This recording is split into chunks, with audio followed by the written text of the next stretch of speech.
খামেনির শূন্য সিংহাসন এবং তেহরানের দীর্ঘতম রাত। কে হচ্ছেন পারস্যের নতুন সুপ্রিম লিডার? নেপথ্যে কি ট্রাম্পের ব্লুপ্রিন্ট?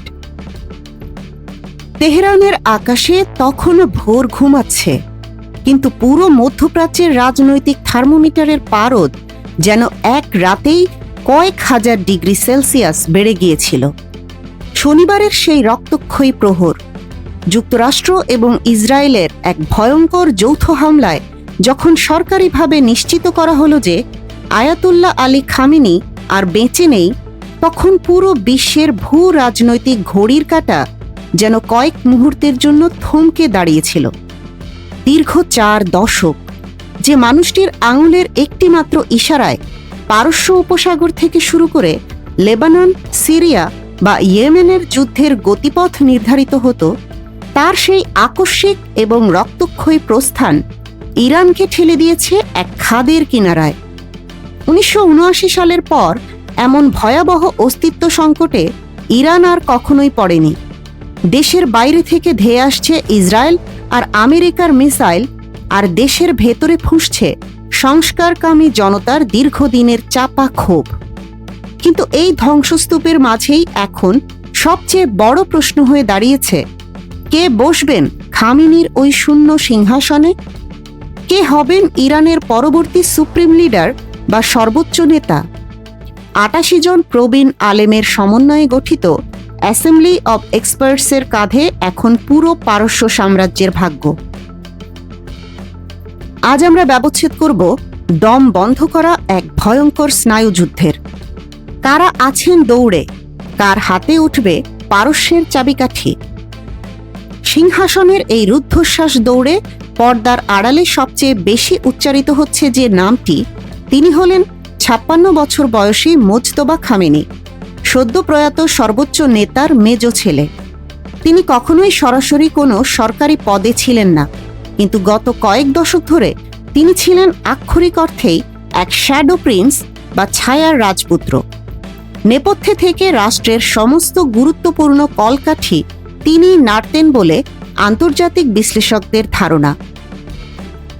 মোজতবার সবচেয়ে বড় ট্রাম্প কার্ড হল ইরানের সবচেয়ে ভয়ঙ্কর এবং প্রভাবশালী সামরিক ইউনিট রেভলিউশনারি গার্ডস বা IRGC এর সাথে তার চরম ঘনিষ্ঠতা। বন্দুকের নলের জোর যার দিকে, ক্ষমতার পাল্লা তার দিকেই ভারী থাকার কথা। কিন্তু এখানেই তৈরি হয়েছে এক মেগা প্যারাডক্স বা স্ববিরোধিতা।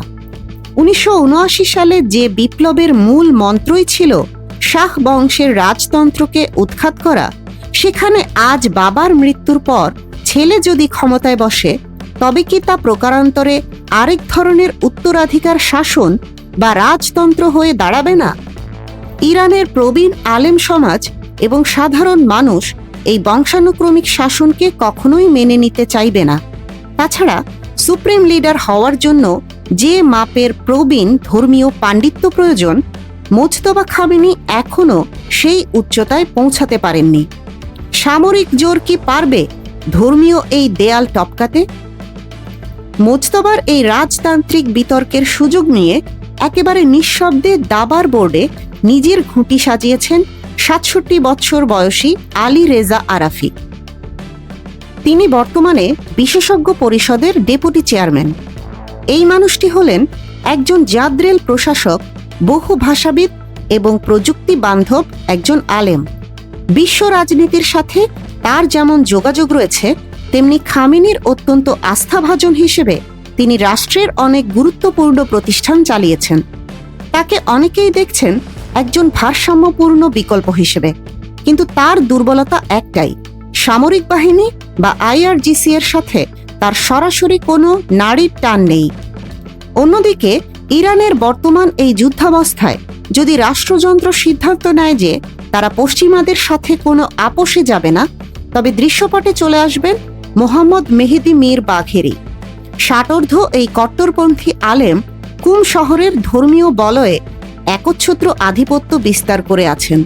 তার ফিলোসফি বা দর্শন খুব পরিষ্কার, আমেরিকা বা পশ্চিমা বিশ্বের সাথে ইসলামী বিশ্বের সংঘাত অনিবার্য, এখানে আপোষের কোনো সুযোগ নেই। যুদ্ধ পরিস্থিতির জন্য তার এই কট্টর রক্ষণশীল চিন্তাধারা হয়তো পারফেক্ট, কিন্তু তিনি ক্ষমতায় এলে আন্তর্জাতিক বিশ্ব থেকে ইরান হয়তো চিরতরে বিচ্ছিন্ন হয়ে পড়বে। তবে ইরানের সাধারণ মানুষের একটি বিশাল অংশের আবেগ এখনও আটকে আছে সেই 1979 সালের বিপ্লবের স্থপতি আয়াতুল্লাহ রুহুল্লাহ খোমেনির পরিবারের প্রতি। আর সেই রক্তের উত্তরাধিকার বহন করছেন তার নাতি হাসান খোমেনি। তিনি রাজনৈতিকভাবে উদারপন্থী এবং কট্টরপন্থী শাসক গোষ্ঠীর কাছে রীতিমতো চক্ষুশূল। এর আগে তাকে নির্বাচনে অংশ নিতেও বাধা দেওয়া হয়েছিল, কিন্তু আজকের এই টালমাটাল অবস্থায় যখন সাধারণ মানুষ পরিবর্তন চাইছে, তখন হাসান খোমেনি হয়ে উঠতে পারেন সেই পরিবর্তনের প্রতীক।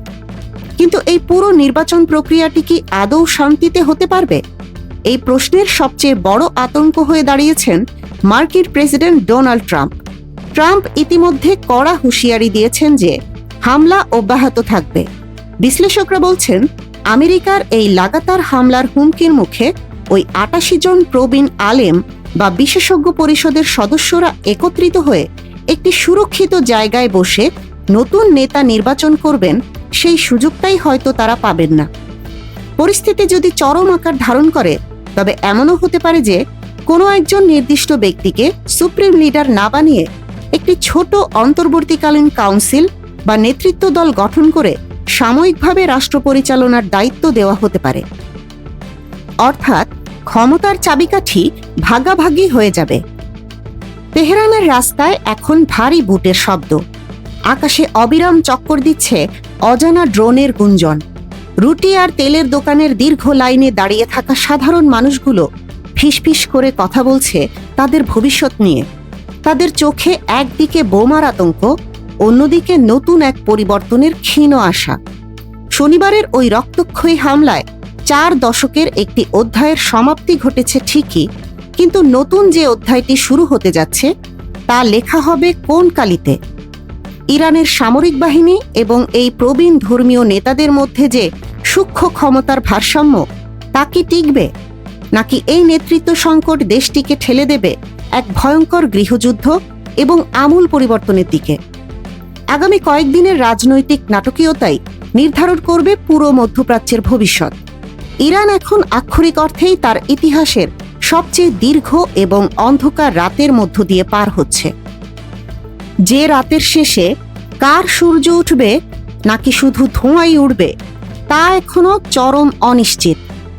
খামেনি পরবর্তী ইরানের নতুন নেতৃত্ব, বিশেষজ্ঞ পরিষদের গোপন বৈঠক এবং ডোনাল্ড ট্রাম্পের পরবর্তী আঘাতের প্রতিটি এক্সক্লুসিভ আপডেট ও চুলচেরা বিশ্লেষণ জানতে চোখ রাখুন আমাদের চ্যানেলে।